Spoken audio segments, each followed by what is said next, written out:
నమస్కారం, స్వాగతం. మనం గణిత శాస్త్రం యొక్క పెడగాజీ గురించి, దానిలోని వివిధ అంశాలను గురించి నేర్చుకుంటున్నాం.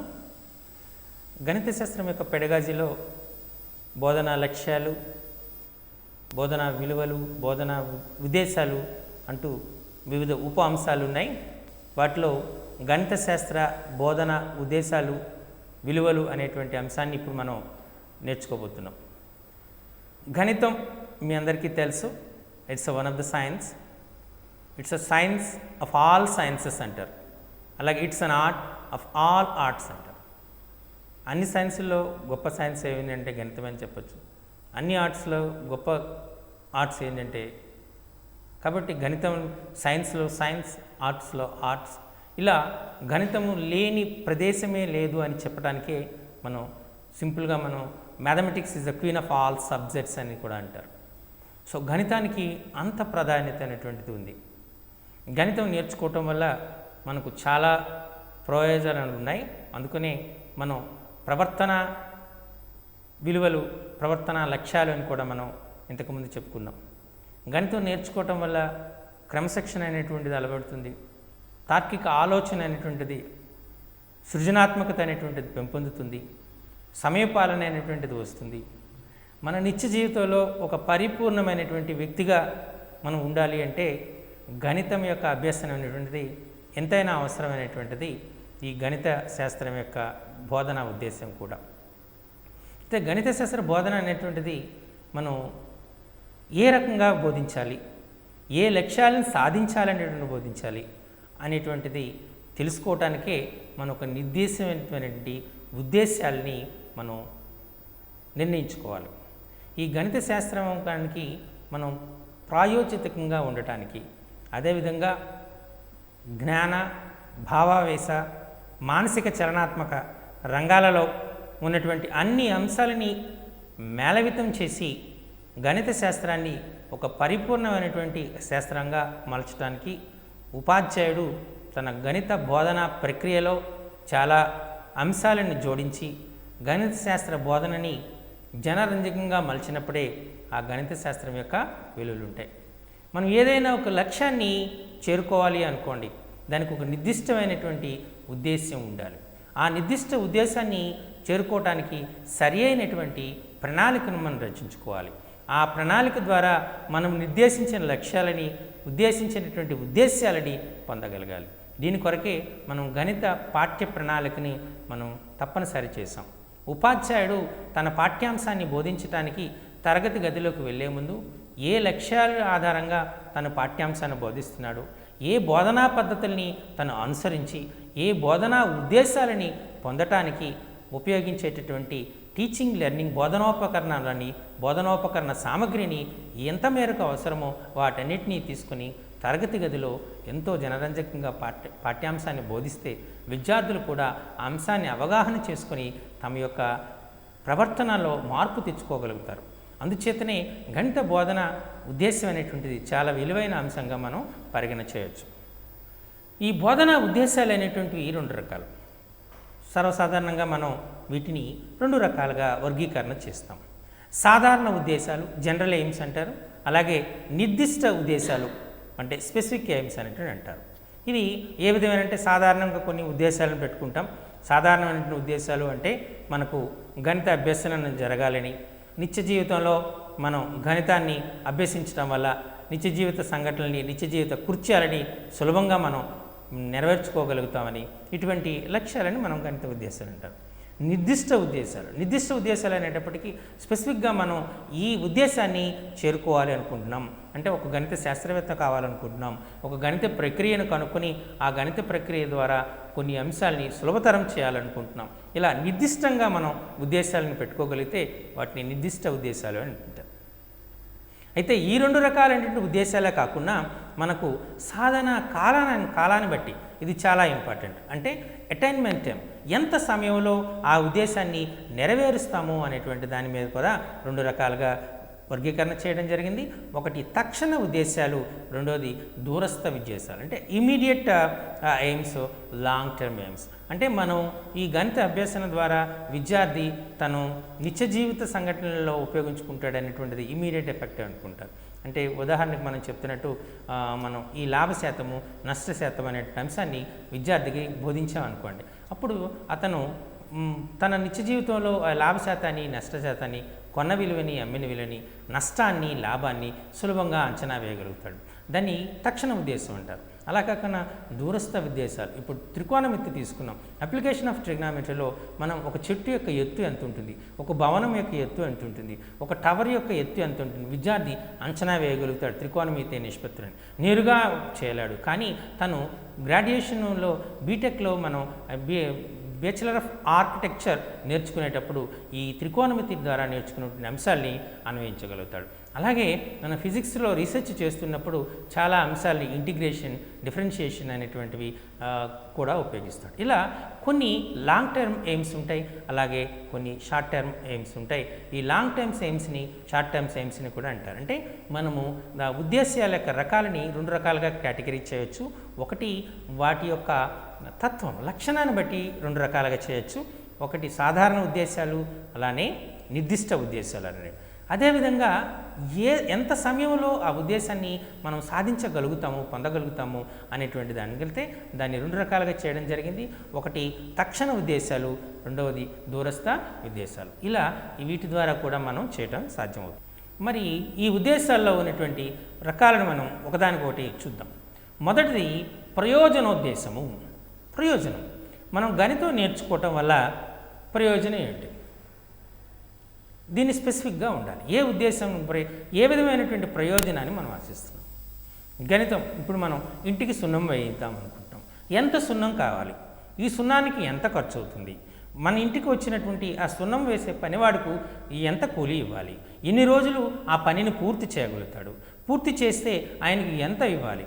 ఇప్పుడు మనం నేరుగా ఒక వ్యక్తి వచ్చి నాకు ఈ ఇంటి మొత్తానికి సున్నం వేయడానికి ఒక 50,000 రూపాయలు ఇవ్వండి అన్నాం అంటే వెంటనే ఒప్పుకుంటామా? ఒప్పుకునేటువంటి ఛాన్స్ లేదు. కాబట్టి ఏం చేస్తాం మనం? ఈ ఇంటికి ఎంత టైం పడుతుంది, ఎంత సున్నం ఖరీదవుతుంది, ఎన్ని రోజులు ఆయన వేస్తాడు, ఆ రోజు కూలీ ఎంత అని లెక్క వేసుకొని ఆయన అడిగేటువంటి అమౌంట్కి మనం అంచనా వేసినటువంటి అమౌంట్కి దరిదాపుగా ఉంటే చివరకు దాన్ని ఒప్పుకుంటాం, లేకపోతే ఒప్పుకోం. అంతేనా? అలానే ఇప్పుడు కరెంటు బిల్లు ఉంది. కరెంటు బిల్లు మనకు కరెంట్ మీటర్ మనం తీసుకుంటూ చూస్తున్నాం. మనకు ప్రతి ఫస్ట్, సెకండ్, తారీఖులో మన కరెంట్ మీటర్ రీడింగ్ వస్తుంది. రీడింగ్ ఒకసారి ఎంతో 1000 రూపాయలు, ఇంకోసారి 1500, ఇంకోసారి 2000 రూపాయలు, ఇంకోసారి 3000 రూపాయలు, అలా పెరుగుతూ పోతూ ఉందనుకోండి. మన ఇంట్లో వస్తువులను అయితే మార్చడం లేదు, గృహోపకరణాలను మార్చడం లేదు. అప్పుడు మనం నేరుగా గుర్తించగలుగుతాం అంటే మనం రీడింగ్ అనేటువంటి ఎక్కడో లోపం ఉంటుంది అని. దాన్ని బట్టి మనం లెక్క వేస్తాం. 60 వాట్ల బల్బు ఉంటుంది. 60 వాట్ల బల్బు రోజుకి 5 గంటలు కాలితే అంటే 300 వాట్లు కాలితే 30 రోజులకి 30 రోజులు ఇంటూ 300 ఇంటూ 90,000. అంతేనా? అంటే మనకేమిస్తుంది? ఇక్కడ 9 యూనిట్లు కాలుతుంది, 9,000 అవుతుంది. కాబట్టి మనకు ఎంత అవుతుంది? మనకు 9 యూనిట్లు కాలుతుంది. అంటే 60 వాట్ల బల్బు రోజుకు 5 గంటలు చొప్పున 30 రోజులు కాలితే మనకు 9 యూనిట్లు అవుతుంది. అలాంటి 60 వాట్ల బల్బులు ఎన్ని ఉన్నాయి? అలాగే 100 వాట్స్ బల్బులు ఉన్నాయి. రిఫ్రిజిరేటర్లు ఎన్ని ఉన్నాయి? ఫ్యాన్స్ ఎన్ని ఉన్నాయి? టెలివిజన్ ఎంత ఉంది? గీజర్స్ ఎంత ఉన్నాయి? ఏసీలు ఉంటే ఏసీలు ఎంత ఉన్నాయి? ఇవన్నిటి కూడా ఒక్కొక్క దానికి నిర్దిష్టమైనటువంటి వాట్స్ పవర్ ఉంటుంది. దాని ఆధారంగా లెక్క కట్టి మనకు ఎన్ని యూనిట్ల ఖర్చు అవుతుంది, ఒక్కొక్క యూనిట్ యొక్క ఖర్చు ఎంత, మొత్తము ఆ నెలకు అన్ని యూనిట్ల ఖర్చు అవుతాయి కాబట్టి వాటికి ఎంత ఖర్చు అవుతుంది అనేటి లెక్క అంచనా వేయగలుగుతాం. ఈ విధంగా మనం నేర్చుకున్నటువంటి ఈ గణితం అనేటువంటిది నిత్య జీవితంలో ఎన్నో సంఘటనల్ని చేయడానికి ఆస్కారం ఉంటుంది. అలాగే మనం చూస్తూ ఉన్నాం. ఈరోజు డాక్టర్ గారి దగ్గరికి వెళ్ళాం, జ్వరం తగ్గుతూ పెరుగుతూ ఉంటుంది, డెంగ్యూ వ్యాధి వచ్చిందని చెప్తూ ఉన్నారనుకోండి. చెప్పగానే అప్పుడు వాళ్ళు మన యొక్క వైట్ ప్లేట్లెట్స్ని కౌంట్ చేస్తారు. వైట్ ప్లేట్లెట్స్ని కౌంట్ చేసేటప్పుడు 150,000 కంటే తక్కువ ఉన్నాయనుకోండి, క్రమంగా తగ్గుతున్నాయి అనుకోండి, ఇది మీకు డెంగ్యూ లక్షణాలు అనేటువంటిది చెప్పడం జరుగుతుంది. కాబట్టి అంటే ఏమవుతుంది?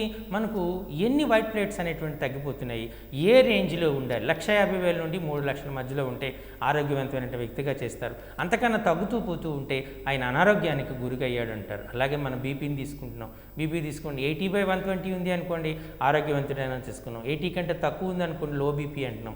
120 కంటే ఎక్కువ ఉంటే హై బీపీ ఉంది అంటున్నాం. సో ఇలా మనం ప్రతి అంశాన్ని కూడా మనం నిత్య జీవితంలో వైద్యానికి సంబంధించినటువంటిదైనా వ్యవహారికి సంబంధించినటువంటిదైనా మనం గణితాన్ని అన్వయిస్తున్నాం. ఈ గణితం ద్వారా మనం ప్రయోజనాన్ని తెలుస్తున్నాం. అంతెందుకండి, ఇప్పుడు మీరు సెల్ ఫోన్స్ వాడుతున్నారు. సెల్ ఫోన్స్లో అక్కడ మనకు బ్యాటరీ రీడింగ్ చూపిస్తుంది. బ్యాటరీ రీడింగ్లో 40%, 50%, 80% అని చూపిస్తుంది. అంటే ఉండవలసిన దాంట్లో 80% ఉంది అని అంటారు. అక్కడ పర్సంటేజ్ ఉపయోగపడుతుంది. అంతేనా? మీరు ప్రతి అంశాన్ని కూడా మనం రాబోయేటువంటి సమయం దాని ప్రాబబిలిటీ అని చెప్తారు. రాబోయే 24 గంటల్లో వర్షం రావచ్చు అని చెప్తాడు, వర్షం వస్తుంది అని. ఇట్స్ అ ప్రాబబిలిటీ కదా. అలాగే మనం లూడో గేమ్స్ ఆడుతున్నాం, గేమ్స్ ఆడుతూ ఉంటాం. గేమ్స్ ఆడుతూ ఉన్నప్పుడు లూడో గేమ్ ఆడేటప్పుడు అక్కడ ఒక డైన్ వేస్తాం. 4 వచ్చేటటువంటి సంభావ్యత ఎంత, 6 వచ్చే సంభావ్యత ఎంత, 2 వచ్చే సంభావ్యత ఎంత, ఇలా చేస్తున్నాం. ఆటల్లో కూడా మనం వాడుతున్నాం. ఇప్పుడు క్రికెట్ ఆడాం, ఒక బ్యాట్తో కొట్టారు. క్రికెట్ బ్యాట్స్మెన్ బాల్ని బ్యాట్తో కొట్టాడు. బౌలర్ ఏం చేస్తాడు, ఆ బంతిని పట్టుకోవడానికి చేతులను కాస్త క్రిందకు ఉంచి తన ఉదరానికి దగ్గరగా తీసుకొని పట్టుకోవడానికి ప్రయత్నం చేస్తారు. కారణం ఏంటి, ఆ బాల్ అనేటువంటిది పరావలయ మార్గంలో ప్రయాణం చేస్తుంది.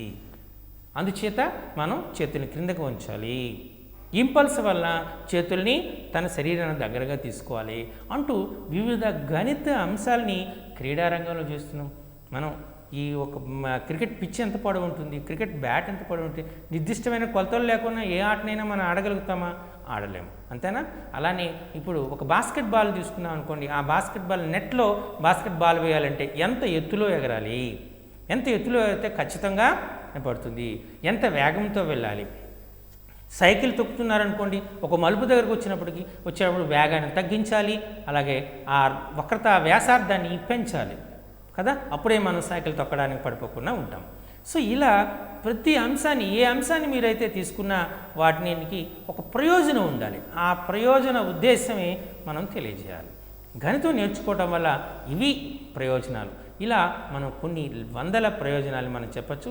సో ఎప్పుడైతే విద్యార్థికి గణితం నేర్చుకోవడం వల్ల కలిగే ప్రయోజనాన్ని మనం చెప్పగలుగుతామో, ఆ ప్రయోజన ఉద్దేశం వల్ల విద్యార్థి నేర్చుకోవడానికి ప్రయత్నం చేస్తాడు, ఆ ప్రయోజనాన్ని పొందడానికి ప్రయత్నం చేస్తాడు. ఇది ప్రయోజన ఉద్దేశం. నెక్స్ట్ రెండవది ఉదర పోషణోద్దేశం. మనిషి బ్రతికేది ఇప్పుడు చదువు లేక పరమార్థం జ్ఞానం కాదనటం లేదు. చదువు యొక్క పరమార్థం జ్ఞానమే, కానీ చివరకు మనిషి చదువుకుంటున్న దేనికి రెండో సెకండరీ ఏంటి, తాను చదువుకోవడం ద్వారా ఉద్యోగం సంపాదించాలి, ఉద్యోగం సంపాదించి తాను బ్రతకాలి. అంటే తన ఉదర పోషణ కోసం తను ఉద్యోగం చేయాలి. ఈ ఉదర పోషణ కోసం ఉద్యోగం చేయాలి అంటే గణితం నేర్చుకోవాలి. ఇప్పుడు గణితం నేర్చుకోవడం వల్ల అడ్వాంటేజ్ మీకు చెప్పాను. ఇప్పుడు చాలా ఒక రిసెప్షనిస్ట్ ఉద్యోగం కావాలనే గణితం అవసరం.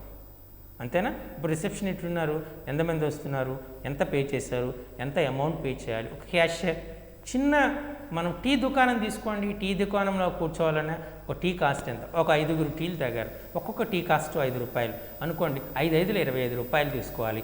ఆయన 50 రూపాయలు ఇచ్చాడు, సో 25 రూపాయలు తీసుకుని ఆయనకి 25 రూపాయలు ఇవ్వాలి. చూసారా?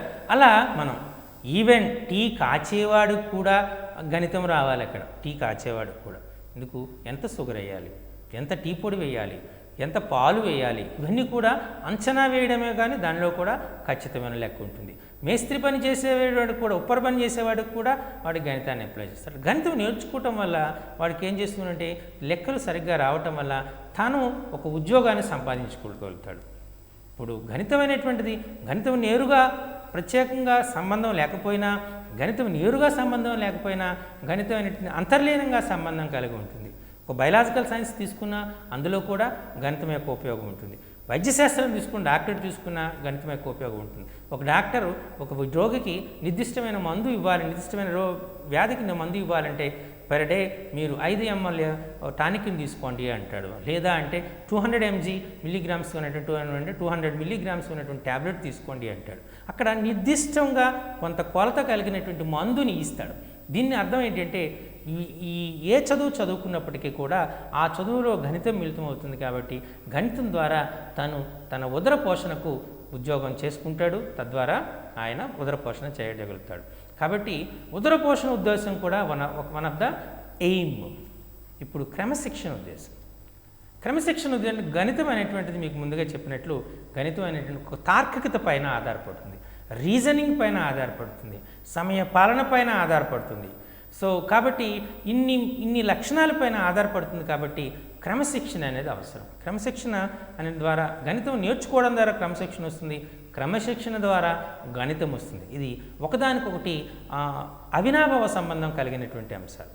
గణితం నేర్చుకోవడం వల్ల క్రమశిక్షణ వస్తుంది. ఎందుచేత మనం సూత్రాలని ఒక పద్ధతిలో నేర్చుకోవాలి, నేర్చుకున్న సూత్రాలని ఒక పద్ధతిలో అనువర్తింపజేయాలి. అప్పుడే మనకు సమస్య సాధన వస్తుంది.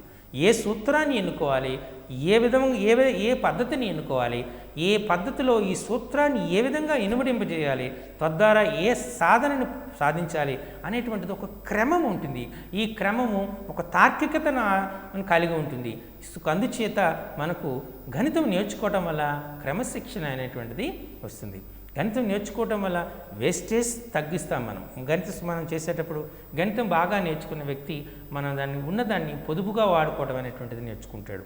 అలాగే వేస్టేజ్ చేయటం అనేటువంటిది తగ్గిస్తాడు, చాలా వరకు వేస్టేజ్ తగ్గించడానికి. కాబట్టి గణితాన్ని ఇదే ఒక కారణం అయ్యి ఉండొచ్చు. గణితాన్ని సెకండరీ స్థాయి వరకు, ఉన్నత స్థాయి వరకు, ముఖ్యంగా సెకండరీ స్థాయి వరకు గణితాన్ని ఒక కంపల్సరీ సబ్జెక్టుగా పెట్టడం జరిగింది. దీని యొక్క ముఖ్యమైనటువంటి ఉద్దేశం గణితాన్ని ఒక కంపల్సరీ సబ్జెక్టుగా సెకండరీ స్థాయి వరకు పెట్టడానికి ఉన్నటువంటి ముఖ్యమైనటువంటి ఉద్దేశం ఏంటి అంటే, దాని కారణం కూడా మనం గణితము క్రమశిక్షణ అనేటువంటిది నేర్పుతుంది అనేటువంటిది ముఖ్య ఉద్దేశం.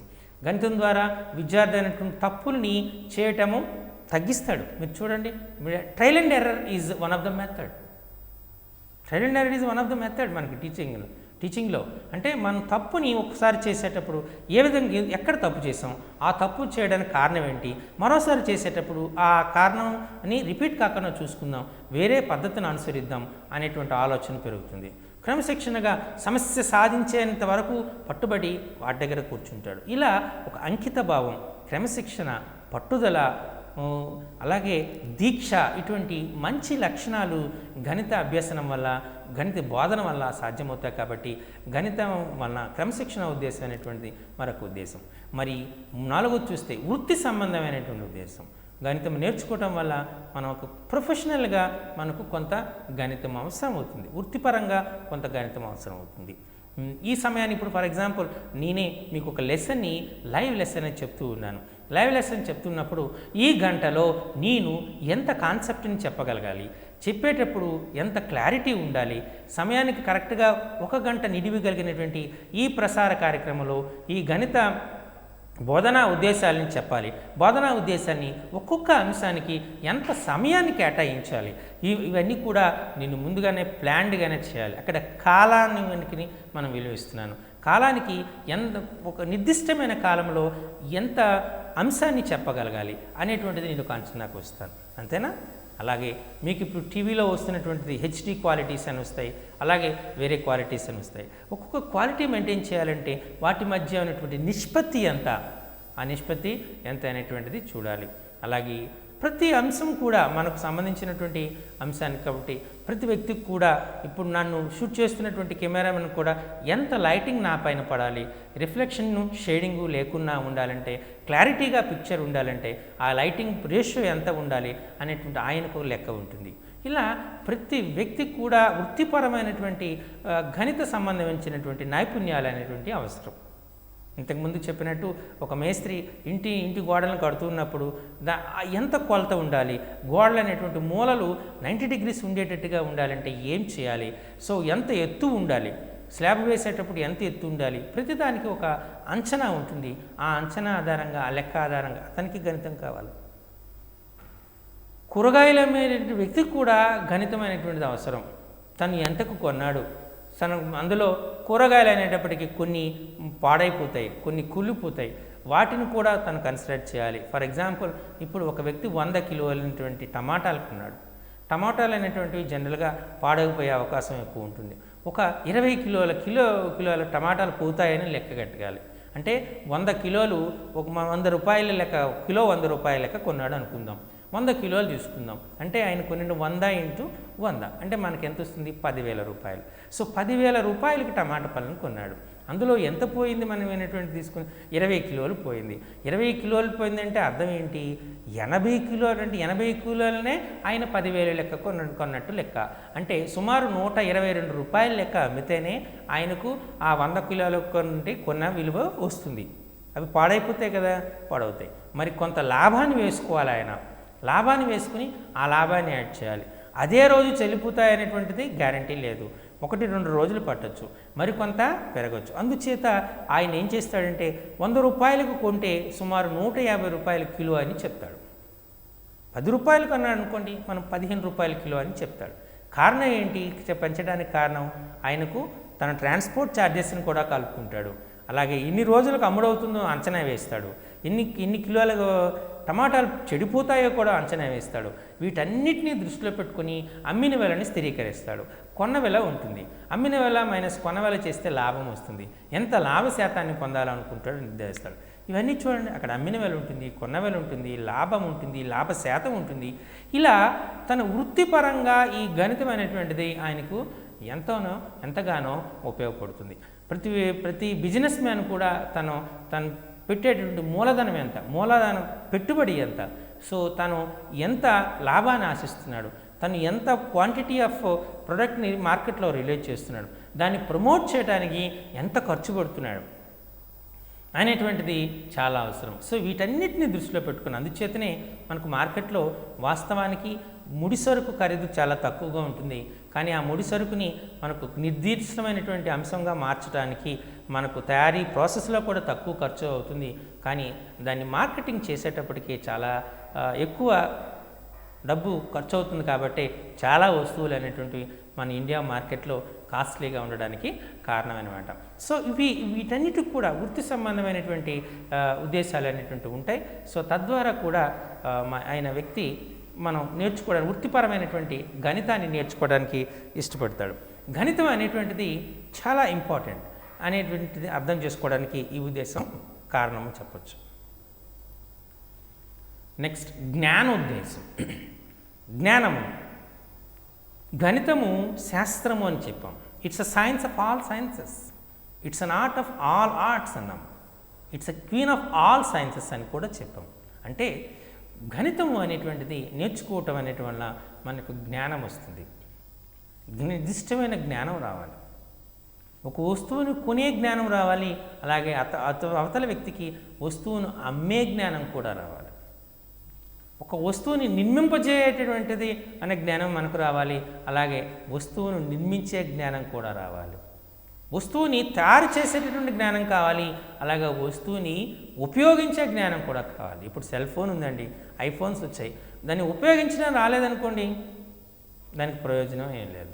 అలాగే అది ఏ విధంగా తయారు చేస్తారనే అంశం కూడా మనకు తెలియాలి. ఇప్పుడు చాలా జనరేషన్స్ వస్తున్నాయి, సెకండ్ జనరేషన్స్తో స్టార్ట్ చేసి మన third generation, 4th 2G 3G 4G వరకు వచ్చేసినాం. ఇంకా 5G కూడా మరి కొద్ది రోజులలో రాకపోతుందేమో. ఇలా మనకు డిఫరెంట్ జనరేషన్స్ వస్తున్నాయి. అంటే వస్తువుని తయారు చేసే జ్ఞానం రావాలి, అలాగే ఉపయోగించేటటువంటి జ్ఞానం రావాలి, అలాగే ఎక్కువ కాలం భద్రపరిచే జ్ఞానం కూడా రావాలి. అంతేనా? సో అంటే మనకు నిర్దిష్టమైనటువంటి జ్ఞానం అనేటువంటిది మారుతూ ఉంటుంది, మనకు నిర్దిష్టంగా ఉంటుంది. ఒక్కొక్క అంశానికి ఒక్కొక్క జ్ఞానం అనేటువంటిది అవసరం ఉంటుంది. ఈ జ్ఞానాన్ని పొందాలి. దీనికి ఈ విధంగా గణితం నేర్చుకుంటే మనకు జ్ఞానం పెరుగుతుంది అనేటువంటిది ముఖ్య ఉద్దేశం. తద్వారా జ్ఞానాన్ని పెంపొందించుకోవాలి అనేటువంటిది ముఖ్య ఉద్దేశం.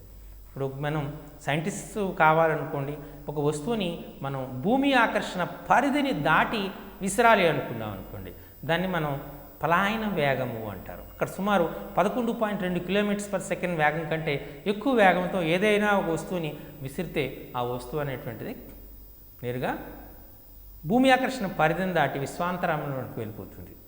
జ్ఞానం అనేటువంటి చాలా ఇంపార్టెంట్. ఫర్ ఎగ్జాంపుల్ మీరు 10th క్లాస్ టెక్స్ట్ బుక్లో చూడండి, క్వాడ్రాటిక్ ఈక్వేషన్స్, మనం వర్గ సమీకరణాల చాప్టర్లో మనం వర్గ సమీకరణాన్ని సూచించేటటువంటి చాలా పటాలను ఇచ్చాం. సూర్యుని చుట్టూ తిరిగే గ్రహాలు అని చెప్పాం. సూర్యుని చుట్టూ తిరిగే గ్రహాలు, ఆ పటం ఎందుకు ఇచ్చాం? సూర్యుని చుట్టూ గ్రహాలు అనేటువంటివి దీర్ఘవృత్తాకార కక్షల్లో పరిభ్రమిస్తుంటాయి. దీర్ఘవృత్తాకార కక్ష అంటే దానికి 2 అక్షరాలు ఉంటాయి, హ్రస్వాక్షరము దీర్ఘాక్షరము.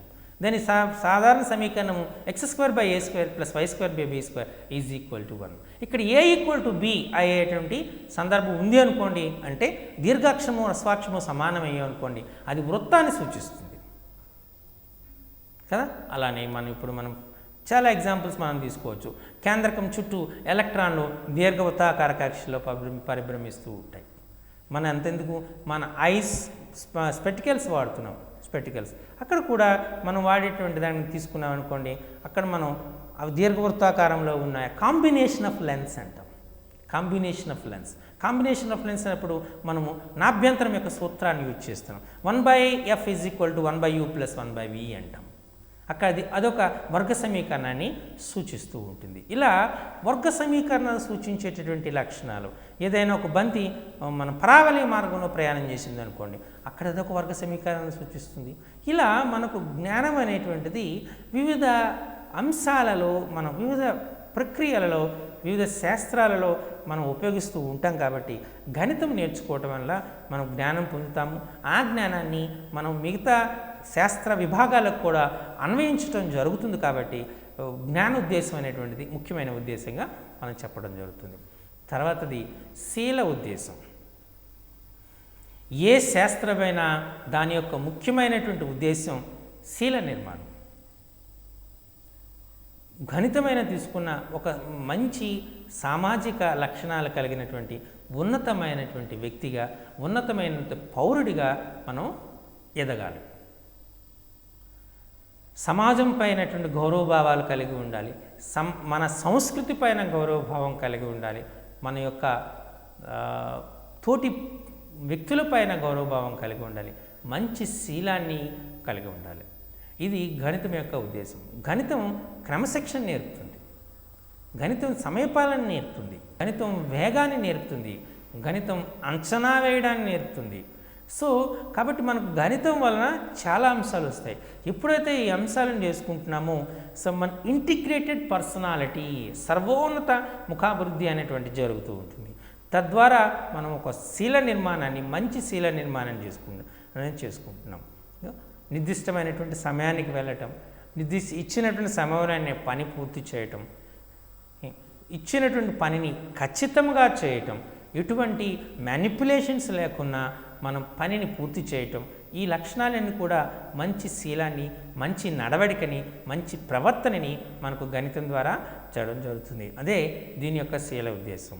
గణితం నేర్చుకునేవాడు, గణిత శాస్త్రజ్ఞుడు, ఇప్పుడు మనం గొప్ప గొప్ప గణిత శాస్త్రజ్ఞులను తీసుకోండి, ఆర్యభట్ట తీసుకోండి, వరాహమిహిర తీసుకోండి, పైథాగరస్ తీసుకోండి, యూక్లిడ్ తీసుకోండి, ఇలా చాలా గొప్ప శాస్త్రాలు, రామానుజన్ గారిని తీసుకోండి. ఇలా గొప్ప శాస్త్రవేత్తలను ఎవరిని తీసుకున్నా ఆ శాస్త్రవేత్తల యొక్క వ్యక్తిత్వమే మనకు మన గణితం అనేటువంటిది శీల నిర్మాణం చేస్తుంది అనేటువంటిది క్లియర్గా తెలిసిపోతుంది.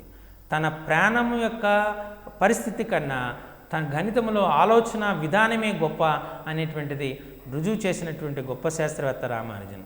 ఎంతోమంది జార్జ్ కాంటర్ తను చెప్పినటువంటి సిద్ధాంతానికి ఆయన వెలివేయడం జరిగింది. ఒక అతనికి ఉరి తీయడం కూడా జరిగింది. అయినా భయపడక తాను నమ్మిన సిద్ధాంతాన్ని వాళ్ళు కరెక్ట్ అని ప్రపంచానికి తెలియజేశారు. అది గణిత శాస్త్రం యొక్క గొప్ప లక్షణం. గణిత శాస్త్రం అనేటువంటిది ఇంకొకటి ఉంటుంది. ఒక పనిని ఇదే మార్గంలో చేయాలి అనేటువంటి తప్పు. ఒక పనిని, ఒక సమస్యని, ఒక గణిత సమస్యని తీసుకుందాం. ఆ సమస్యని అనేక పద్ధతుల్లో సాధించవచ్చు. ఎలా సాధించినా ఫలితం మాత్రం సమానం అవుతుంది. నీ ప్రవర్తన అనేటువంటిది మంచి ప్రవర్తన అయితే చివరకు మనకు వచ్చినటువంటి ఫలితం మంచి ఫలితంగానే ఉంటుంది అనేటువంటిది ఈ శీల ఉద్దేశం అనేటువంటిది తెలియజేస్తుంది. మనం ఏ పద్ధతిలో చేసినా చివరికి ఫలితం ఒకే రకంగా వస్తుంది. అందుచేత మన ఈ షార్ట్కట్ మెథడ్స్ అని, లేక లాంగ్ మెథడ్స్ అనో, లెందీ మెథడ్స్ అనో అని కాకుండా గణితాన్ని గణితంగానే నేర్చుకోగలిగితే ఖచ్చితంగా మనకు మంచి శీల నిర్మాణం జరుగుతుంది. అప్పుడే ఉన్నతమైన పౌరులుగా తీర్చిదిద్దుతారు. చదువు అనేటువంటిది, చదువు యొక్క ముఖ్య ఉద్దేశం అనేటువంటిది ఉన్నతమైన పౌరునిగా మార్చటం. అది గణితం అనేటువంటిది నేర్పిస్తూ ఉంటుంది. మరి సాంస్కృతిక ఉద్దేశం, సంస్కృతి అనేటువంటిది మనకు విభిన్న సంస్కృతులు ఉన్నాయి. భారతదేశం అనేటువంటిది విభిన్న సంస్కృతుల సమాహారం. ఇందులో అనేక రకమైన సంస్కృతులు ఉన్నాయి. పర్షియన్ సంస్కృతి ఉంది, భారతీయ సంస్కృతి ఉంది, మొఘల్ సంస్కృతి ఉంది. ఇలా రకరకాల వ్యక్తులు రకరకాల సంస్కృతుల్ని ప్రవేశపెట్టారు. భారతీయుల్లో ఉన్నటువంటి గొప్పతనం ఏంటి అంటే మనం ఈ అన్ని సంస్కృతుల్ని మేళవించి భారతీయతను మనం పాటిస్తున్నాం. ఇప్పుడు మన వాళ్ళకు ఈ పండగ సమయం వచ్చేటప్పటికి రంగవల్లులు వేయటం ఉంటుంది. రంగవల్లిలో గణితాన్ని మేళవిస్తాం. రంగవల్లి వేస్తున్నప్పుడు మన అమ్మాయిలు ఇంటి ముందు వేస్తున్న రంగవల్లిలో చూడండి, అందులో మనం త్రిభుజాన్ని, దీర్ఘచతురస్రాన్ని, అర్ధవృత్తాన్ని, శంకుని ఇలా రకరకాలైనటువంటి గణిత గుర్తులను మనం ఉపయోగిస్తూ ఉంటాం. మన సంస్కృతి గణితంలో ఇప్పుడు మనం తీసుకున్నటువంటి శ్రేణులు తీసుకుంటే ఆర్యభట్టీయం అనేటువంటి పుస్తకంలో ఈ గణిత శాస్త్రానికి సంబంధించిన కొన్ని సూత్రాలని కనుక్కున్నాడు. రామానుజన్ సంఖ్యాశాస్త్రంలో చాలా వెలుగును కనుక్కున్నాడు. ఆర్యభట్ట ఖగోళ శాస్త్రాన్ని గురించి చాలా అంశాలను కనుక్కున్నారు. ఇలా మన సంస్కృతి అనేది ఇంప్రూవ్ అవ్వడానికి, మన సంస్కృతిని చాటి చెప్పడానికి గణితం అనేటువంటిది చాలా ఉపయోగపడుతూ ఉంటుంది. ఆ సాంస్కృతిక విలువలు నిలబడేటట్టుగా గణితం ఉండాలి. ఎప్పుడైతే గణితం అనేటువంటిది మనల్ని సంస్కృతికి పరిరక్షణగా మనం ఉపయోగిస్తామో ఆ గణితం మంచి సువాసనలతో విరజిల్లుతుంది. ఇది గణితాన్ని, అందుకే సంస్కృతి అనేటువంటిది మనం గణితం ద్వారా సంస్కృతిని పెంపొందించాలి.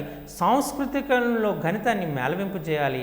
అలాగే ఆ గణిత సంస్కృతి అనేదే క్రమశిక్షణ అనేటువంటి దాన్ని అలవరుస్తుంది కాబట్టి గణిత సంస్కృతిని మనం అభివృద్ధి చేయాలి.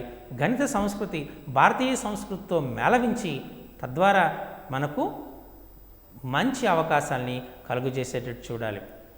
గణితంలో ముఖ్యంగా భారతీయులే దిట్టలు అంటారు. దానికి కారణం మనకు గణితం పట్ల ఉన్నటువంటి మక్కువ, ఆసక్తి. సో గణితాన్ని అనేక రకాలుగా మనం ఉపయోగిస్తున్నాం కాబట్టి ఇది మన సంస్కృతిలో భాగం. గణిత అభ్యసనము, గణిత బోధన అనేటువంటిది భారతీయ జీవన వేదంలో, భారతీయ సంస్కృతిలో ఒక భాగమైపోయింది.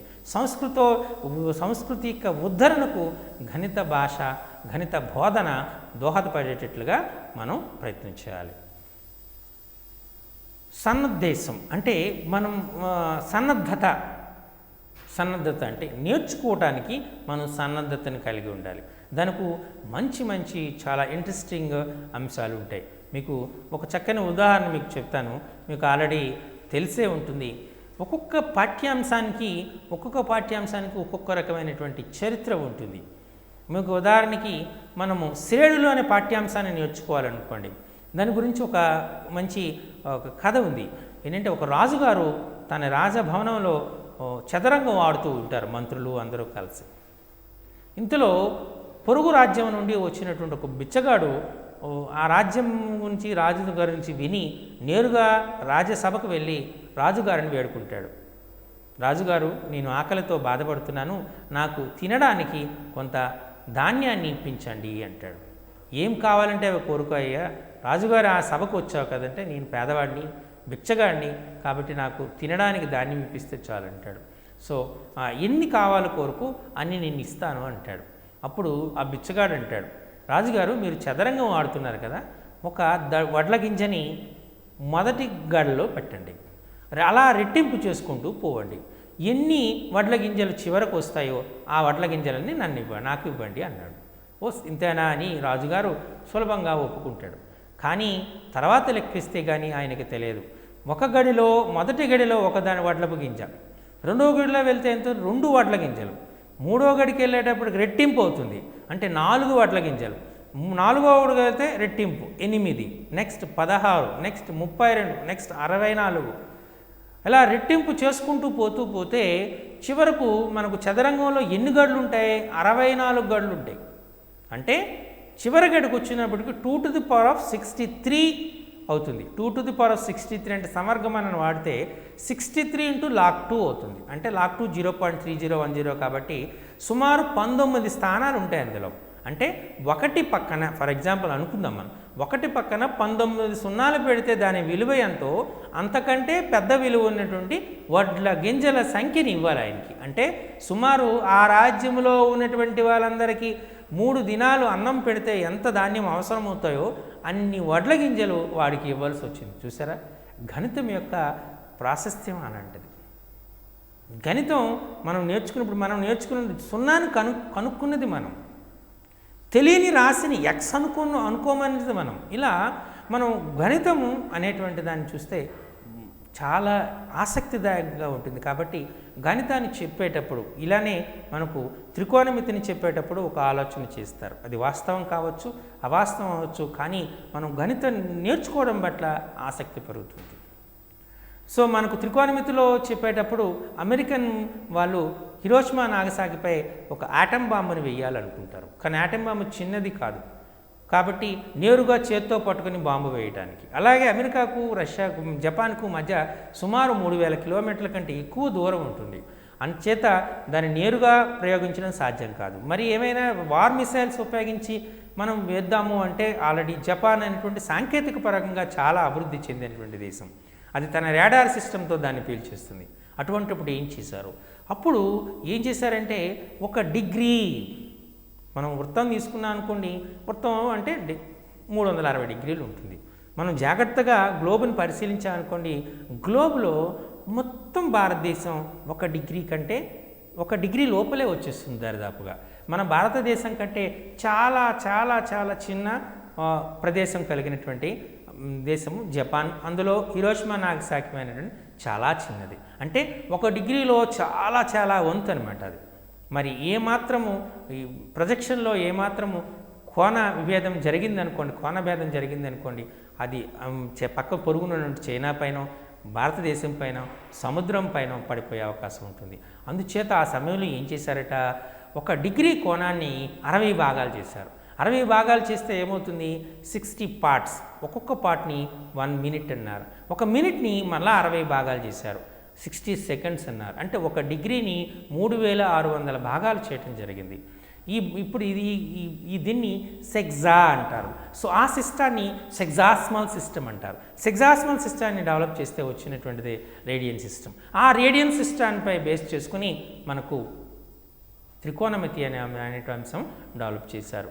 కాబట్టి ఈరోజు మనం త్రికోణమితిని గురించి నేర్చుకోబోతున్నాం. అది ఒక పాఠ్యాంశాన్ని బోధించేటప్పుడు ఆ పాఠ్యాంశం వెనుక ఉన్నటువంటి చరిత్ర, నిత్య జీవితంతో దానికి ఉన్నటువంటి అనుబంధం లేదా నిత్య జీవితంతో ఉన్నటువంటి సంబంధం, ఇవన్నిటినీ ఉపాధ్యాయుడు ఎప్పుడైతే తన బోధనలో మేళవిస్తాడో అప్పుడు ఖచ్చితంగా విద్యార్థి ఆ అంశాన్ని నేర్చుకోవడానికి సన్నద్ధతను తెలుపుతాడు.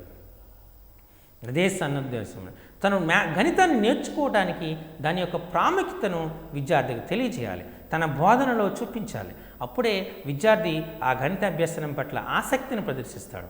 ఎప్పుడైతే ఆసక్తి ప్రదర్శిస్తాడో, ఆసక్తిగా ఉన్నటువంటి, ఇప్పుడు చూడండి, ఆకలిగా ఉన్నవాడికి అన్నం పెట్టడం సులభం, అసలు ఆకలే లేని వాడికి అన్నం పెట్టినా ప్రయోజనం లేదు. అలానే విద్యార్థికి మనం గణిత అభ్యాసం పట్ల ఆసక్తిని పెంపొందించాలి. ఎప్పుడైతే ఆసక్తిని పెంపొందిస్తున్నామో విద్యార్థి అనేటువంటి వాడు ఆ ఆసక్తిదాయకంగా పాఠ్యాంశాన్ని వింటాడు. మన గణిత ఉపాధ్యాయుడు బోధనని మరి కాస్త ఆసక్తిదాయకంగా చెప్పగలిగితే ఖచ్చితంగా దానికి ఉపయోగం ఉంటుంది. కాబట్టి సన్నద్ధోషము అంటే రెడీనెస్, ఎయిమ్ అనమాట. గణితం నేర్చుకోవడానికి అనేటిని మనం ఆసక్తిని చూపించడానికి ఉంచాలి. నెక్స్ట్, స్వయం అధ్యయనోద్దేశం. విద్యార్థి స్వయంగా తను నేర్చుకునేటువంటి విధంగా మనం గణితాన్ని మలచాలి. అందుకే ప్రజెంట్ టెక్స్ట్ బుక్స్ అనేటువంటివి, these text books are written for children, not for the teachers అని ఎస్సీఆర్టీ చెప్పడం జరిగింది. ఇది విద్యార్థుల కోసం రాయమైనటువంటి గణిత పాఠ్య పుస్తకాలు. అంటే విద్యార్థి స్వయంగా తన పాఠ్యాంశాన్ని చదవాలి, నేర్చుకోవాలి అనేటువంటి ముఖ్య ఉద్దేశం. ఉపాధ్యాయుడు కేవలం ఫెసిలిటేటర్గానే ఉండాలి అనేటువంటిది టెక్స్ట్ బుక్ యొక్క ఉద్దేశం. దీనినే టీచర్ నోట్లోను స్టూడెంట్ నోట్లోను నోట్ అనేటువంటి టెక్స్ట్ బుక్లో 2 అంశాలుగా ఇవ్వడం జరిగినటువంటిది ఉంటుంది. విద్యార్థి స్వయంగా చదువుకుంటూ పోలాలి. చదువుకుంటున్న తాను నేర్చుకున్న దానికి సెల్ఫ్ ఎవాల్యుయేషన్. అందుచేతనే మీరు కావాలంటే చూడండి, టెక్స్ట్ బుక్లో కాన్సెప్ట్ ఇచ్చారు. కాన్సెప్ట్ ఇచ్చిన తర్వాత డూ దిస్ అని ఇచ్చారు. అంటే ఆ కాన్సెప్ట్ చదివిన తర్వాత డూ దిస్ ప్రాబ్లమ్స్ చేయగలిగాడు, అంటే ఇవి చేయండి అనే ప్రాబ్లమ్స్ సాల్వ్ చేసుకోగలరు. ఇవి చేయండి అనే ప్రాబ్లమ్స్ సాల్వ్ చేయగలిగాడంటే ఆ పాఠ్యాంశం అతనికి అర్థమైనట్లు లెక్క. కొన్ని ఉదాహరణలు ఇచ్చారు. ఆ ఉదాహరణలు చేయడం ద్వారా విద్యార్థి మరి కాస్త అవగాహన పొందుతాడు. ప్రయత్నించండి నేను ప్రశ్నలు ఇచ్చారు. ప్రయత్నించండి నేను ప్రశ్నలో కూడా కొద్దిగా ఉపాధ్యాయుడి యొక్క సహాయం కానీ తోటి విద్యార్థుల సహాయం చేసుకొని చేస్తాడు. తర్వాత మనకు ఆలోచించి చర్చించి రాయండి అని ఇచ్చాము. వాటిని కాస్త స్టాండర్డ్ అయిన విద్యార్థి ఉదాహరణ ప్రాబ్లమ్స్ ద్వారా ప్రయత్నం చేస్తాడు. చివరకు అభ్యాసంలోని లెక్కలని చేస్తాడు. ఈ విధంగా పాఠ్యపుస్తక రచన జరిగింది. మరి పాఠ్యపుస్తక రచన విద్యార్థులను దృష్టిలో పెట్టి విద్యార్థి స్వయం అధ్యయనానికి ఉపయోగపడాలి. అలాగే కొన్ని రిఫరెన్స్ బుక్స్, ఈ జ్ఞానంతో పాటు మరి కాస్త రిఫరెన్సెస్ని మనం పొందాలి అనేటువంటి ఆసక్తిని కలిగజేయాలి. అంటే పాఠ్యాంశము అంత ఆసక్తిదాయకంగా ఉండాలి, పాఠ్య పుస్తక రచన అంత ఆసక్తిదాయకంగా ఉండాలి, ఉపాధ్యాయుడు బోధన కూడా అంత ఆసక్తిదాయకంగా ఉంటే విద్యార్థి తను కూడా మరిన్ని అంశాలని నేర్చుకోవాలి, స్వయం అధ్యయనం చేయాలి అనేటువంటి ఉద్దేశాన్ని కలిగి ఉంటాడు. సో ఎప్పుడైతే మనం స్వయం అధ్యయన ఉద్దేశాన్ని నెరవేరుస్తామో అప్పుడు గణిత బోధనకు మనం పూర్తి న్యాయం చేసినటువంటి వాళ్ళు అవుతాం. కాబట్టి ఉపాధ్యాయులు తన బోధనలో ఈ ఏవైతే నిర్దిష్ట ఉద్దేశాలు అయితే మనం ఇప్పుడైతే డిస్కస్ చేస్తున్నామో అవన్నీ కూడా మేళవించి అవి సాధ్యమయ్యేటట్టుగా తన బోధన ప్రక్రియను చేయాలి. అప్పుడే మనం ఆయన గణిత బోధనకు సరైనటువంటి న్యాయం జరుగుతుంది. మరి ఉన్నత పాఠశాల స్థాయిలో గణిత బోధన యొక్క ఉద్దేశాలు ఏంటి, ఏమున్నాయి? ప్రాథమిక స్థాయిలో, ప్రాథమికోన్నత స్థాయిలో బోధన గణిత ఉద్దేశాలు ఇక్కడ కూడా అన్వయిస్తాయి. మనం ఏదైతే ప్రాథమిక స్థాయిలో, ఉన్నత స్థాయిలో మనం గణిత బోధన ఉద్దేశాలు అనుకుంటున్నామో ఇవి కూడా ఉన్నత స్థాయిలో ఉంటాయి. విద్యార్థుల్లో తార్కికతను, లాజికల్ రీజనింగ్, వివేచక శక్తిని, ఎనలిటికల్ రీజనింగ్, విశ్లేషణ శక్తిని ఎనలైజ్ చేయటం. ఓకే, సో లాజికల్ రీజనింగ్ చేయాలి, అలాగంటే తార్కికతను చేయాలి, ఎనలిటికల్ రీజనింగ్ చేయాలి, ఇండక్టివ్ రీజనింగ్ రావాలి, ఆగమన నిగమన పద్ధతులను ఉపయోగించాలి. ఈ రకంగా విద్యార్థి తన యొక్క విచక్షణని, కాన్షియస్ని, గణితం పట్ల ఆసక్తిని అన్నిటినీ పెంపొందించేటట్టుగా ప్రయత్నించాలి.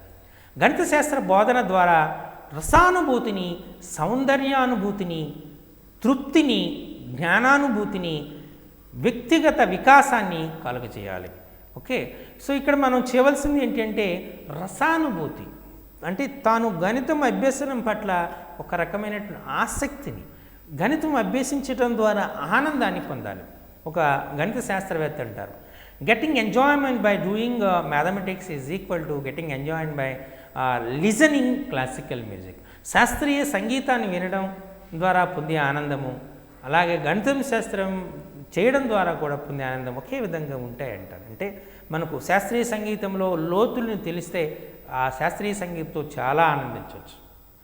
మనం మ్యూజిక్ థెరపీగా కూడా మనం ఈ క్లాసికల్ మ్యూజిక్ని వాడుతున్నాం. అలాగే గణితాన్ని కూడా గణితం అభ్యసించడం ద్వారా మనం అందులో ఉన్నటువంటి లోతుని చూసి గణితం యొక్క లక్షణాన్ని మనం ఆస్వాదించవచ్చు, రసానుభూతిని పొందవచ్చు. అలాగే ఈస్థెటిక్ సెన్స్, గణితం అనేటువంటిది నిత్య జీవితంలో వివిధ అంశాలు. నిజంగా మనం చెప్పాలంటే ఇప్పుడు మీరు ఒక పొద్దుతిరుగుడు పువ్వు తీసుకోండి, సన్ఫ్లవర్, అందులో గింజలైనటువంటి ఒక క్రమంలో అమర్చిపోయి ఉంటాయి. అవి ఫిబొనాన్సీ సిరీస్లో ఉంటాయి. 1 1 + 1 2 2 + 3 3 1 + 2 3 2 + 3 5 5 + 3 8 1 1 2 3 5 8 ఇవి మన వరుస క్రమంలో ఉన్నటువంటి గింజల సంఖ్య. చూసారా? అలాగే మనకు వీటిలో ఉన్నటువంటి అలాగే మనం ఈ పూల రెక్కలను కూడా ఒక క్రమ పద్ధతులు ఉంటాయి. ప్రతిదానికి ఒక క్రమం ఉంటుంది. ఆ క్రమాన్ని మనం చూసుకున్నాం. ప్రపంచ దేశాలలో ఏ అందమైన నిర్మాణాన్ని చూసినా ఆ నిర్మాణము గోల్డెన్ రేషియోలో ఉంటుంది అని చెప్పబడింది. అంటే చూసారు, దానిలో సౌందర్యానుభూతి, మనకు ఆ ఈస్థెటిక్ సెన్స్ రావాలి. సిమెట్రీ అనేటువంటి పార్ట్, అంతేనా? సౌష్టవంగానే ఒక వస్తువు సౌష్టవంగానే ఉంటేనే దానికి అందమైనటువంటిది వస్తుంది. మనం ఒక పటాన్ని గీయాలి అనుకోండి, దాన్ని 2 భాగాలుగా చేసి మనకు అది సౌష్టతని మేళవిస్తే తప్ప దానికి అందాన్ని మనం ఆపాదించలేము, అంతేనా? కాబట్టి మనం వీటిని పెంపొందించాలంటే మనకు విద్యార్థులకు ఈ రసానుభూతిని, సౌందర్యానుభూతిని, తృప్తిని, గణితాన్ని నేర్చుకున్నాం, గణితం ద్వారా మనకు ఈ ఆనందం పొందాము అనేటువంటి తృప్తి. సో ఈరోజు నేను ఇన్ని సమస్యలను సాల్వ్ చేయగలిగాను కానీ తృప్తి పొందగలగాలి, జ్ఞానానుభూతి, తద్వారా నాలెడ్జ్ని పొందగలగాలి. గుడ్ నాలెడ్జ్, నేను మంచి నాలెడ్జ్ని పొందాను, నా నాలెడ్జ్ని మిగతా భాషలకు, మిగతా సబ్జెక్ట్స్కు అన్వయించగలుగుతున్నాను అనేటువంటి అనుభూతిని కలగాలి. అలాగే వ్యక్తిత్వ వికాసం అంటే పర్సనాలిటీ డెవలప్మెంట్, అది కూడా చాలా అవసరం. తద్వారా కూడా చేయటం. గణిత శాస్త్ర నైపుణ్యాల్ని, దృక్పథాలని విద్యార్థి నిత్య జీవితంలో ఉపయోగించే విధంగా చూడాలి. ఈ గణిత శాస్త్రంలో మనం ఇప్పుడు చెప్పుకుంటున్నట్టు చాలా నిర్దిష్టమైన ఎయిమ్స్ ఉన్నాయి, లక్ష్యాలు ఉన్నాయి, దృక్పథాలు ఉన్నాయి, ఉద్దేశాలు ఉన్నాయి. వీటన్నిటినీ తన నిత్య జీవితంలో ఉపయోగించేటట్టుగా మనం చూసుకోవాలి. ఎప్పుడైతే నిత్య జీవితంలో ఉపయోగించుకోగలుగుతాడో అప్పుడే గణిత అభ్యసనకు సార్థకత అనేటువంటిది వస్తుంది. గణిత అభ్యాసం ద్వారా మనం చాలా కావాలనుకుంటున్నాం.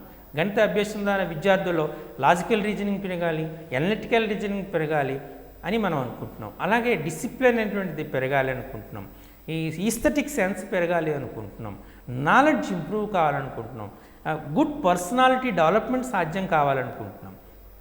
ఇన్ని కావాలనుకున్నప్పుడు ఖచ్చితంగా గణిత అభ్యాసనం అనేటువంటిది తన నిత్య జీవితంలో ఉపయోగపడేటట్టుగా ఉండాలి. విద్యార్థులను ఉత్పాదకత వైపు, ప్రొడక్టివిటీ వైపు మార్చాలి. తను నేర్చుకునేటువంటి అంశాలు ఇప్పుడు క్షేత్రమితిలో తీసుకున్నాం, కాంబినేషన్ ఆఫ్ సాలిడ్స్, రకరకాల త్రిమితీయ వస్తువులని మనము మేళవించి మంచి బొమ్మలను తయారు చేయవచ్చు. It's a productivity. సో అంటే మనం టాయ్స్ మేకింగ్ అనేటువంటి దాన్ని చేస్తున్నాం. అలాగే మనం 10 గ్రామ్స్ ద్వారా వివిధ ఆకృతులను తయారు చేయడానికి ఉపయోగపడుతుంది. అంటే వాళ్ళు తను నేర్చుకునేటువంటి జ్ఞానాన్ని ఉత్పాదకత వైపు మార్చగలగాలి. క్రియేటివిటీ, సృజనాత్మకతను పెంపొందించాలి. కొత్త అంశాలను, కొత్త కన్స్ట్రక్షన్స్ని తీసుకోవాలి. ఈరోజు మనం రోబోట్స్ వాడుతున్నాం, దానికి ముఖ్యమైనటువంటి కారణం ఏంటి? It's a creativity and productivity. తను నేర్చుకున్నటువంటి దాన్ని సృజనాత్మకతను జోడించి మనం మార్చగలుగుతున్నాం. ఆ నిర్మాణాత్మకమైనటువంటి జీవనం, కన్స్ట్రక్షన్. సో మనం అనేటువంటిది కన్స్ట్రక్టివ్ మైండ్ ఉండాలి, నిర్మాణాత్మకమైనటువంటిది. చిన్న వస్తువులను ఉపయోగించి దానికి క్రియేటివిటీని జోడించి ప్రొడక్టివిటీని పెంపొందించగలిగితే ఖచ్చితంగా మనకు గణితం అనేటువంటిది ఇంప్రూవ్ అవుతుంది. ఇటువంటి క్రియేటివ్ మైండ్తో, కన్స్ట్రక్టివ్ మైండ్తో, అలాగే మనం ప్రొడక్టివిటీని పెంచుకోగలిగినటువంటి జీవితాన్ని గడపడానికి విద్యార్థుల్ని సంసిద్ధత చేయటమే గణిత బోధన యొక్క ముఖ్యమైనటువంటి ఉద్దేశం. ఇది మీరు చూసే ఉంటారు.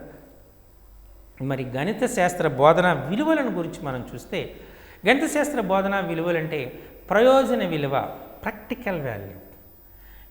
ఈ ప్రాక్టికల్ వాల్యూ అనేటువంటిది చాలా ఇంపార్టెంట్. అంటే మనకు ప్రాక్టికాలిటీ ఇంపార్టెంట్. గణిత శాస్త్రం అనేటువంటిది నిజ జీవితంలో ఉపయోగపడుతుంది ఖచ్చితంగా. మీకు ఇంతకుముందు చెప్పినట్టు కాలము, దూరము, కాలము, పని, లాభము, నష్టము, నిష్పత్తి, ఇలాంటి షేర్స్, డివిడెండ్స్, మనం షేర్స్ అండ్ డివిడెండ్స్, చక్రవడ్డీ, బారు వడ్డీ, ఇలా నిత్య జీవితంలో ప్రతి అంశము కూడా గణితంతో అన్వయింపబడి ఉంటుంది. కాబట్టి గణితం నేర్చుకోవటం వల్ల నిత్య జీవితంలో మనం చాలా ప్రయోజనాలు పొందుతాము. కాబట్టి ప్రాయోజిక విలువ కలిగి ఉంటుంది గణిత శాస్త్రము అని గణిత శాస్త్ర బోధన ద్వారా విద్యార్థుల్లో పెంపొందింప చేయాలి. సాంస్కృతిక విలువ, కల్చరల్ వాల్యూస్ కూడా డెవలప్ చేయాలి. మనం సంస్కృత విలువలను పెంపించాలి. గణితం నేర్చుకోవటం వల్ల విద్యార్థుల్లో క్రియేటివిటీ సృజనాత్మకత పెరగాలి, ఏస్థెటిక్ సెన్స్ అనేటువంటి పెరగాలి.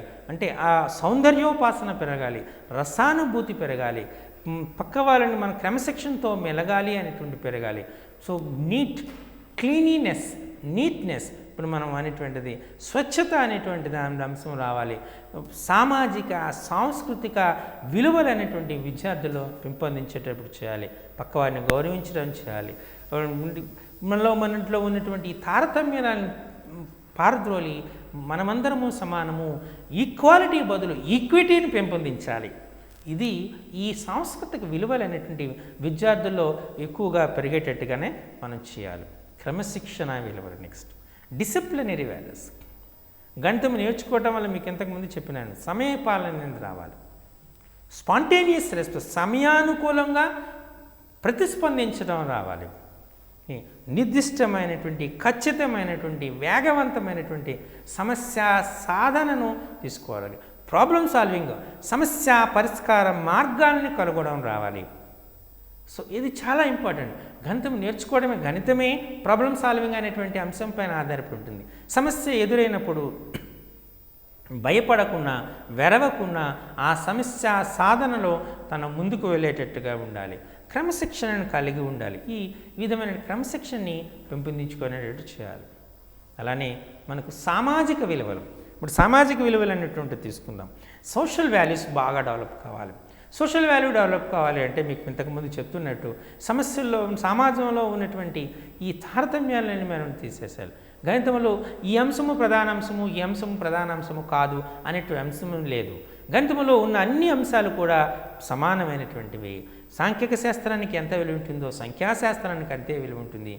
అలానే మనకు రేఖాగణితానికి, బీజగణితానికి ఏ అంశము తీసుకున్న అన్ని అంశాలు కూడా ఒకదానికొకటి మిళితమై అన్వయింపబడి ఉంటాయి, ఒకదానికొకటి సంబంధం కలిగి ఉంటాయి అనేటువంటి సామాజిక విలువని తెలిసి ఉండాలి. సమాజంలో ఉన్నటువంటి అన్ని వర్గాల్ని గౌరవించగలగాలి. ఎప్పుడైతే అన్ని అంశాలని, గణిత అంశాలన్నింటినీ సమానభావంతో చూస్తాడో సమాజంలో ఉన్నటువంటి అందరినీ కూడా ఒకే రకంగా చూసేటువంటి లక్షణమైనటువంటిది అలవడుతుంది.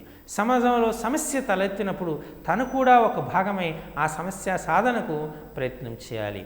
సమస్య సాధన చేస్తూ ఉన్నప్పుడు ఆ సమస్యకు కారణం ఏమిటి, ఆ సమస్య తలెత్తడానికి కారణం ఏంటి, సమస్య సాధనను పరిష్కరించవలసిన మార్గాలు ఏంటి, ఉన్న మార్గాలలో ఉన్నతమైన మార్గం ఏంటి అనేటువంటిది నిర్ణయం చేయగలరు. ఇప్పుడు గణిత శాస్త్ర సమస్యను చూసుకున్నాం అనుకోండి, ఆ సమస్యను సాధించడానికి ఎన్నో రకాలైన పద్ధతులు ఉంటాయి. ఉన్న పద్ధతుల్లో ఏది సులభమైన పద్ధతి, తనకు అనుగుణంగా ఉంటుంది అనేటువంటి పద్ధతిని ఎంపిక చేసుకోవడం అనేటువంటిది గణిత శాస్త్ర విద్యార్థికి ఉన్నటువంటి నైపుణ్యం. అలాగే ఉపాధ్యాయుని యొక్క నైపుణ్యం కూడా ఆధారపడి ఉంటుంది. సో గణితము అనేటువంటిది మనం చూస్తే గణితానికి ఈ సామాజిక విలువలు అనేటువంటివి పెంపొందించడం చాలా ఇంపార్టెంట్. మరి మేధా సంబంధిత విలువలు, ఇంటలెక్చువల్ వాల్యూస్ గణితము సాధించాలి అంటే వానికి ముందుగా చెప్పుకున్నట్టు గుడ్ లాజికల్ రీజనింగ్ ఉండాలి, తార్కిక ఆలోచన ఉండాలి, అనలిటికల్ రీజనింగ్ ఉండాలి, విశ్లేషణాత్మక ఆలోచన ఉండాలి, ఇండక్టివ్ రీజనింగ్, డిడక్టివ్ రీజనింగ్, ఆగమన నిగమన అనేటువంటి ఆలోచన ఉండాలి. ఇన్ని ఉపయుక్తమైనటువంటి నైపుణ్యాలు ఉంటేనే తప్ప విద్యార్థి గణితాన్ని సక్రమైన మార్గంలో నేర్చుకుంటాడు. అంటే గణిత శాస్త్రంలో అతను మంచి నైపుణ్యం కలిగి ఉన్నాడంటే ఈ నైపుణ్యాలన్నింటినీ కలిగి ఉన్నట్టు లెక్క. తను నేర్చుకున్నటువంటి అంశాలన్నింటినీ వివిధ గణిత శాస్త్ర శాఖలతో సంబంధించిన అన్ని అంశాలలో అన్వయించగలగాలి. నేర్చుకున్న అంశాన్ని నిత్య జీవితంలో ఉపయోగించుకోగలగాలి. ఎప్పుడైతే నిత్య జీవితంతో ఉపయోగించుకోగలుగుతాడో అప్పుడే గణిత శాస్త్ర అభ్యసనకు సరియైన విలువ కోరుతుంది. మేధా సంబంధిత విలువ నూతన అంశాలని కనుక్కోవటానికి, ఆవిష్కరించటానికి ఉపయోగించాలి. సో ఇలా నూతన అంశాలను కనుక్కోవడానికి మన రామానుజన్ గారు ఎన్నో ప్రయోగాలు సంఖ్యాశాస్త్రంలో చేశారు. ఇది అందరికీ తెలిసినటువంటి సుమారు 1000 సిద్ధాంతాలను కనుక్కోవటం అనేటువంటిది జరిగింది. ఆయన కనుక్కున్న సిద్ధాంతాన్ని ఇప్పటికి కూడా మనం వాటి ఉపపత్తులు రాయడానికి ప్రయత్నం చేస్తున్నాం. అంత గొప్ప గణిత శాస్త్రవేత్త. మేధా సంబంధిత విలువలని పెంపొందించుకోవడానికి ప్రయత్నం చేయాలి. మరి సౌందర్యాత్మక విలువలు, ఎస్థెటిక్ సెన్స్.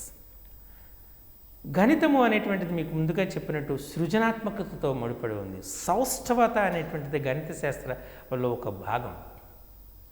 ప్యాటర్న్స్, ఒక నిర్దిష్టమైన క్రమాన్ని కలిగి ఉంటాయి గణిత శాస్త్ర సూత్రాలు, గణిత శాస్త్ర అంశాలు.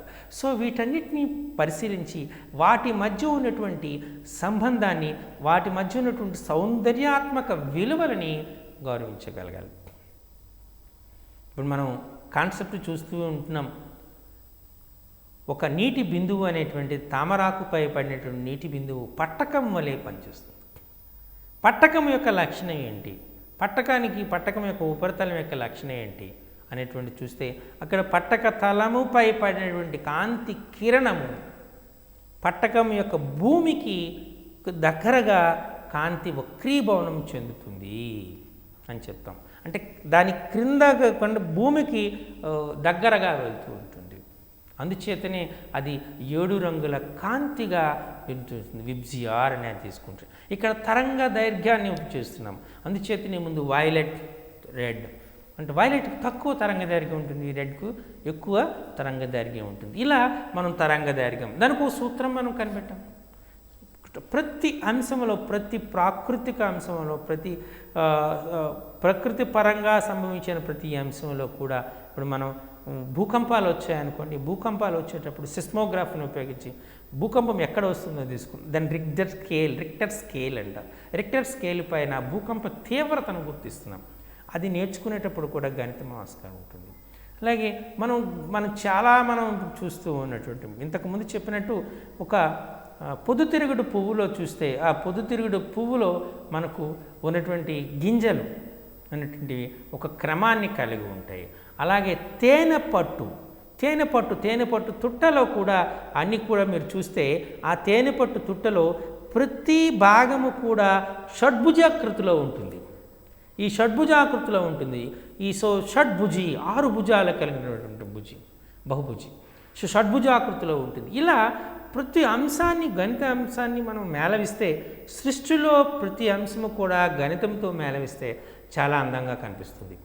సో ఈ విధమైనటువంటి సౌందర్యాత్మక విలువని మనం పెంపొందించుకోవాలి. సృజనాత్మక విలువలు, క్రియేటివ్ వాల్యూస్, కొత్త అంశాన్ని కనుక్కోవాలి, సృజనాత్మకంగా ఉండాలి. వేరే అంశాన్ని అవి మరికొన్ని నూతన ఆవిష్కరణలకు దోహదపడాలి. ఇలా మనం కనుక్కున్న అంశము సృజనాత్మకతగా ఉండాలి. మీకు ఈ 7th class 8th class text బుక్లో ఒక అంశం గురించి మనం చాలా ప్రయత్నం చేసాం. ఒక వృత్తం యొక్క వైశాల్యం కనుక్కోవడానికి చాలా ప్రయోగాలు తీసుకున్నాం.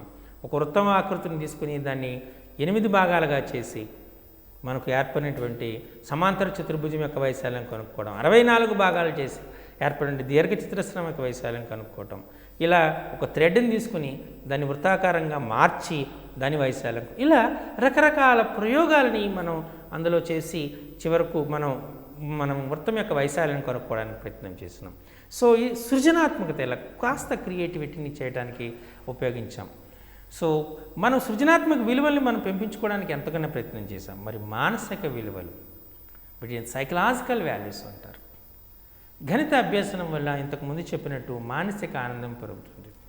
ఎప్పుడైతే గణిత అభ్యసనం వల్ల, గణిత బోధన వల్ల క్రమశిక్షణ పెరుగుతుందో, క్రమశిక్షణ కలిగిన వ్యక్తి మానసిక ఆరోగ్యాన్ని కలిగి ఉంటాడు. అంటే మంచి ఆనందాన్ని, మానసిక ఉల్లాసాన్ని కలిగి ఉంటాడు. క్రమశిక్షణ కలిగి ఉండటం వల్ల మనం అన్ని అంశాల్లో కూడా సమయ పాలన అన్ని చేస్తాడు. ఖచ్చితత్వాన్ని కలిగి ఉంటాడు. సో ఇన్ని అంశాలైనటువంటి ఒక సక్రమమైన పద్ధతులు ఉంటాయి కాబట్టి ఆయనకు సైకలాజికల్ వాల్యూస్, మానసిక స్పష్టత, మానసిక విలువలు అనేటువంటివి పెరిగేటటువంటి ఆస్కారం ఉంటుంది. ఈ విధంగా ఆయన ఇంప్రూవ్ చేసుకునేటువంటిది అంశం ఉంది. సో గణిత విలువలు మనం తీసుకుంటే గణిత శాస్త్ర బోధన విలువలు అనేటువంటి మీరు చూసినట్టు ప్రయోజక విలువలు, ప్రాక్టికల్ వాల్యూస్, ప్రయోజన విలువలు ఉంటాయి. సాంస్కృతిక విలువలు, కల్చరల్ వాల్యూస్ డెవలప్ అవుతాయి.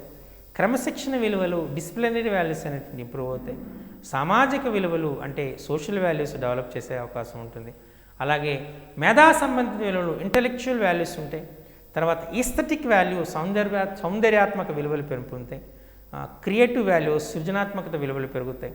సైకలాజికల్ వాల్యూస్, మానసిక విలువలు పెరుగుతాయి. ఈ విధంగా గణిత శాస్త్ర అభ్యసన పట్ల ఈ విలువలు పెంపొందించే విధంగా బోధనా పద్ధతుల్ని గణిత శాస్త్ర ఉపాధ్యాయుడు ప్రయత్నం చేయాలి. తదనుగుణమైనటువంటి బోధనోపకరణాలను ఉపయోగించాలి. అలాగే పాఠ్యాంశాన్ని, పాఠ్య ప్రణాళికను తదనుగుణంగా లిఖించుకోవాలి. దానికి తగ్గటువంటి రిసోర్సెస్ని, వనరుల్ని సమకూర్చుకోగలగాలి. అప్పుడే ఆ ఉపాధ్యాయుడు ఉత్తమ ఉపాధ్యాయుడిగా ఆస్కారం ఉంటుంది. కాబట్టి గణిత శాస్త్ర బోధనా విలువలను సాధ్యపడేటట్టుగా తన బోధనా విధానాన్ని, బోధనా లక్ష్యాలని, బోధనా పద్ధతిని ఏర్పరచుకోవాల్సిన ఆవశ్యకత ఉంది. సో ఇవి గణిత శాస్త్రం యొక్క బోధనా ఉద్దేశాలు, బోధనా విలువలు. సో మరొక ఎపిసోడ్లో మరొక అంశంతో కలుద్దాం.